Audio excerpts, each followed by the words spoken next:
ದೇವರು ಬರೆದ ಕಥೆಯಲ್ಲಿ ತಾಯಿಯ ಪ್ರೀತಿಯೇ ಮೊದಲಿ. ಹೆತ್ತವಳು ಬರೆದ ಕಥೆಯಲ್ಲಿ ಕಂದನ ಪ್ರೀತಿಯೇ ಮೊದಲಿಲ್ಲಿ. ಹಾರಾರಿರಾರೋ ಹಾಡು ಪ್ರೀತಿಗೆ ಮೊದಲ ಹಾಡು.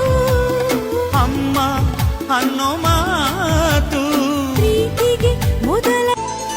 ದೇವರು ಬರೆದ ಕಥೆಯಲ್ಲಿ ತಾಯಿಯ ಪ್ರೀತಿಯೇ ಮೊದಲಿ.